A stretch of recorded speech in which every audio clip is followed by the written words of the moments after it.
Welcome to Telugu horror stories. మీకు horror stories ఇష్టమైతే మన ఛానల్ను సబ్స్క్రైబ్ చేసుకోండి. ప్రతిరోజు హర్రర్ లవర్స్ కోసం ఒక వీడియో రిలీజ్ అవుతుంది. అప్పుడు సమయం అర్ధరాత్రి 12 గంటలవుతుంది. బయట హోరుగా వర్షం కురుస్తూ ఉంది.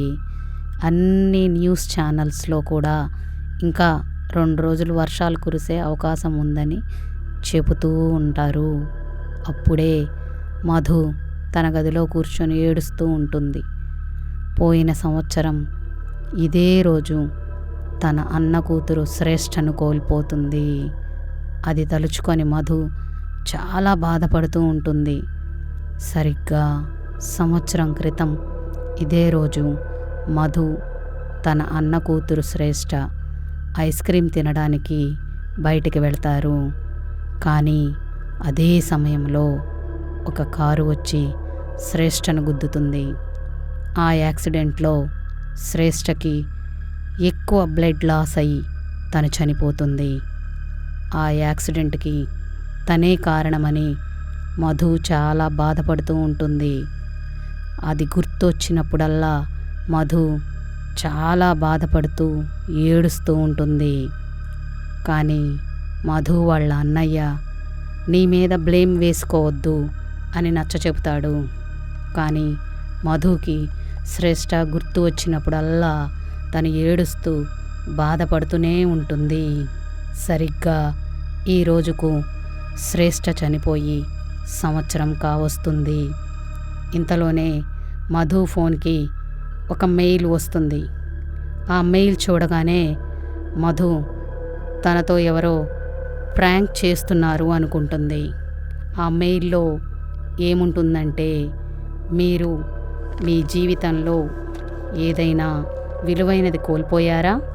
అది తిరిగి మరలా మీరు మీ జీవితంలోనికి తీసుకురావాలి అనుకుంటే ఈ మెయిల్లో ఉన్న మెసేజ్ని ఫాలో అవుతూ, ఇందులో ఉన్న గేమ్ రూల్స్ని ఫాలో అవుతూ ఈ గేమ్ ఆడి గెలిస్తే మీరు తప్పకుండా మీరు కోల్పోయిన దానిని తిరిగి మీ జీవితంలోనికి తీసుకురావచ్చు అని ఆ మెయిల్ వచ్చి ఉంటుంది.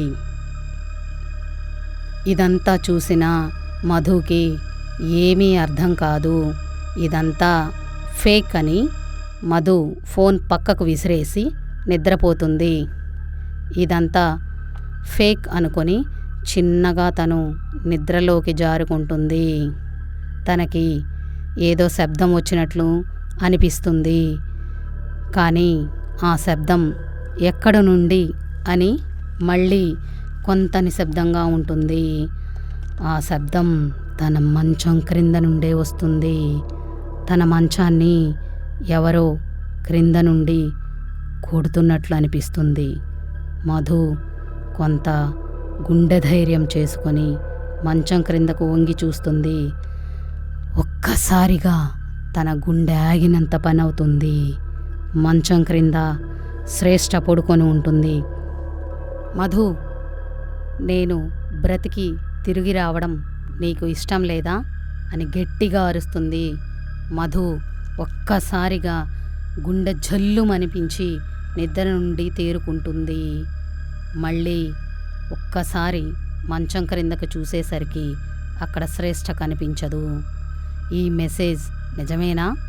నేను ఈ గేమ్ ఆడి గెలిస్తే శ్రేష్ట నిజంగా బ్రతికి తిరిగి వస్తుందా అని మధు ఆలోచించడం మొదలుపెడుతుంది.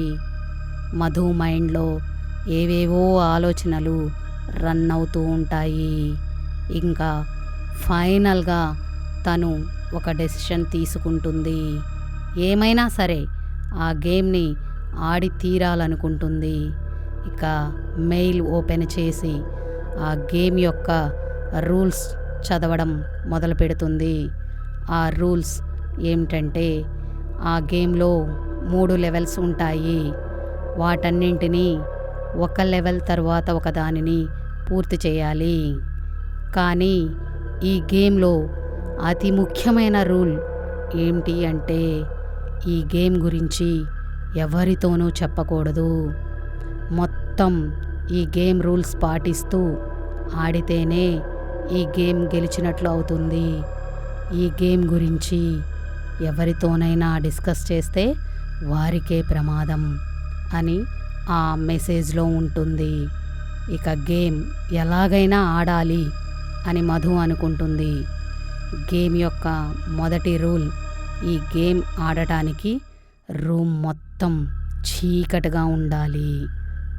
అందుకు మధు తన రూమ్లో ఉన్న లైట్లు మొత్తం ఆర్పివేస్తుంది. ఇక భూమికి నరకానికి మధ్య ఉన్న ఆత్మలను పిలవాలని ఉంటుంది. అది ఈ గేమ్ ఆడటానికి సహాయపడతాయి. మధు గట్టిగా కళ్ళు మూసుకొని ఆత్మలను పిలుస్తుంది. ఒక్కసారిగా ఆ రూమ్ మొత్తం చాలా నిశ్శబ్దంగా మారుతుంది. మధు చాలా భయపడుతూ, ప్లీజ్ నాకు ఎవరైనా హెల్ప్ చేయండి అని కళ్ళు గట్టిగా మూసుకొని అరుస్తుంది. నేను నా శ్రేష్టను కాపాడుకోవాలి అని మనసులో అనుకుంటుంది. అక్కడ అతి భయంకరమైన నిశ్శబ్దం. కానీ అక్కడ విండోలు కొట్టుకోవడం మొదలవుతుంది. ఒక్కసారిగా ఆ రూమ్ మొత్తం చల్లబడుతుంది. ఒక్క క్షణం నిశ్శబ్దం తరువాత మధుని ఎవరో చేత్తో తాకినట్లు అనిపిస్తుంది. ఇవన్నీ ఆ మెయిల్లో ముందుగానే రాసి ఉంటాయి. ఇలాంటి సంఘటనలు జరుగుతాయి అని. తన చెవిలో ఎవరో మాట్లాడినట్లు అనిపిస్తుంది. ఇక ఈ గేమ్లో మొదటి లెవెల్ మధు క్రాస్ చేసింది. ఇంకా ఈ గేమ్లో 2 లెవెల్స్ ఉంటాయి. ఇంకా 2వ లెవెల్లోకి రాగానే అప్పుడే ఒక చిన్న పాప ఎవరో అరుస్తున్నట్లు మధుకి వినిపిస్తుంది. తను సెకండ్ స్టేజ్లోకి ఎంటర్ అయినట్లు మధుకి అర్థమవుతుంది.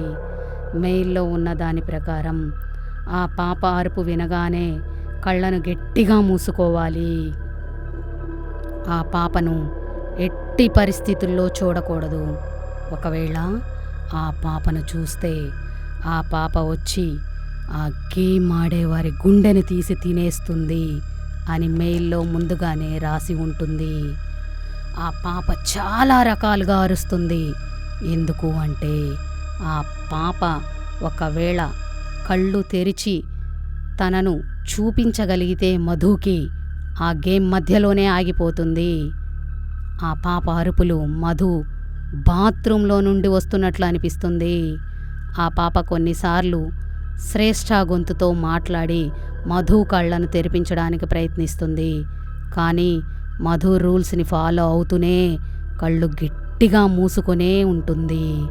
కానీ కొంతసేపటికి ఆ పాప అరుపు ఆగిపోతుంది. ఇక మధుకి అనిపిస్తుంది తన సెకండ్ లెవెల్ కూడా క్రాస్ చేశాను అని. ఇక మధుకి తన చేతిలో ఏదో ఉన్నట్లు అనిపిస్తుంది. ఇక కళ్ళు తెరిచి మధు తన చేతిలో ఉన్న వస్తువును చూస్తుంది. అది ఒక రెడ్ కలర్ రిబ్బన్. పాప ఆ వస్తువును మధు చేతిలో పెడుతుంది. ఇక మధుకి అర్థమవుతుంది తను సెకండ్ లెవెల్ని కూడా దాటింది అని. తన గతాన్ని మార్చుకోవడానికి కేవలం ఒక లెవెల్ మాత్రమే మిగిలి ఉంది అని రిబ్బన్ని ఎగ్జామిన్ చేస్తున్న మధుకి బాత్రూమ్ లోపల నుండి ఏదో శబ్దం వచ్చినట్లు అనిపిస్తుంది. మధు భయపడకు, ఈ డేంజర్ని క్రాస్ చేశామంటే శ్రేష్ఠని కాపాడుకోవచ్చు అని మధు తనకు తాను ధైర్యం చెప్పుకొని ఆ బాత్రూంలో వస్తున్న శబ్దం వైపుగా వెళ్ళి బాత్రూమ్ డోరు తీసి చూస్తుంది. బాత్రూమ్ మధ్యలో ఒక టేబుల్ వేసి ఉంటుంది. ఆ టేబుల్కి 2 వైపులా 2 కుర్చీలు వేసి ఉంటాయి.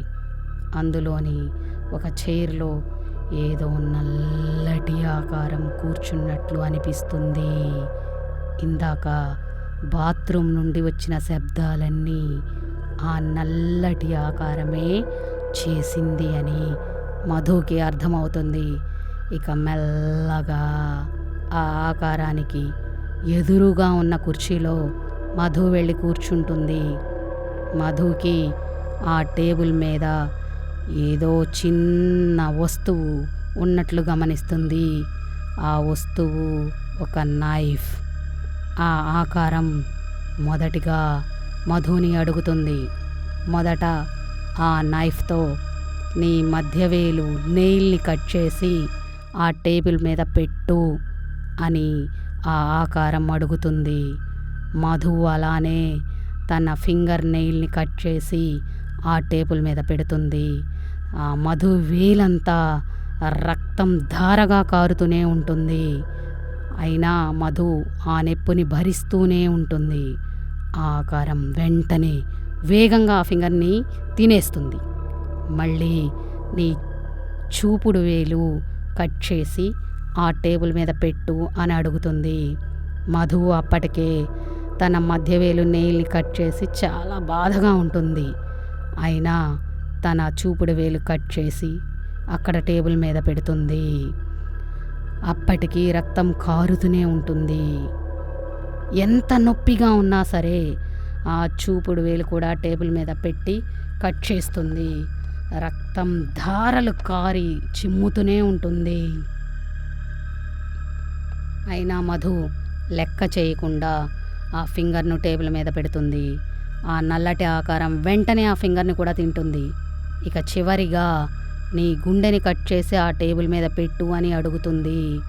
ఇప్పుడు మధుకి అర్థమవుతుంది ఆ చిన్న పాప ఎందుకు రెడ్ కలర్ రిబ్బన్ ఇచ్చింది అని. మధు వెంటనే ఆ రెడ్ కలర్ రిబ్బన్ను ఆ టేబుల్ మీద పెడుతుంది. ఆ నల్లని ఆకారం అదే మధు గుండె అనుకొని వెంటనే తీసుకొని తింటుంది. ఆ రెడ్ కలర్ రిబ్బన్ నల్లని ఆకారం గొంతులో అడ్డం పడి ఆకారం వెంటనే అక్కడికక్కడే చనిపోతుంది. అది వెంటనే మాయమవుతుంది.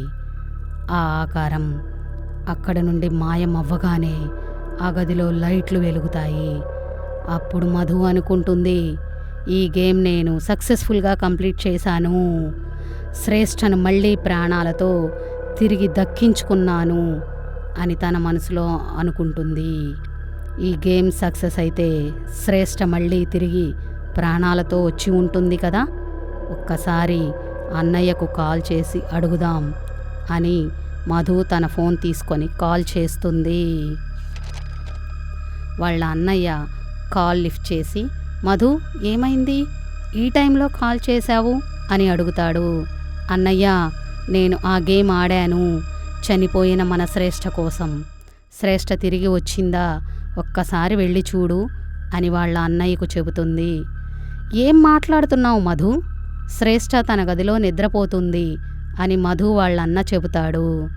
అమ్మయ్య, అయితే నేను గేమ్ ఆడి చనిపోయిన శ్రేష్ఠను తిరిగి బ్రతికించుకోగలిగాను అని తన మనసులో అనుకుంటుంది. కానీ తన మనసు ఆగక, అన్నయ్య నేను ఒక్కసారి వీడియో కాల్ చేస్తాను, ఒకసారి శ్రేష్ఠను నాకు వీడియో కాల్లో చూపించవా అని అడుగుతుంది. అలాగే అని వాళ్ళ అన్నయ్య వీడియో కాల్ చేసి శ్రేష్ఠ గది తలుపు తెరిచి చూపిస్తాడు. ఆ గది తలుపు తెరవగానే ఒక్కసారిగా వాళ్ళ అన్నయ్య ఫోన్ పక్కన పెట్టి గట్టిగా ఏడవడం మొదలుపెట్టాడు. మధు కూడా చాలా భయపడుతుంది. ఎందుకు అంటే ఆ గదిలో శ్రేష్ఠ మంచం మీద నెత్తుటి మడుగులో పడి ఉంటుంది. తను చనిపోయి ఉంటుంది.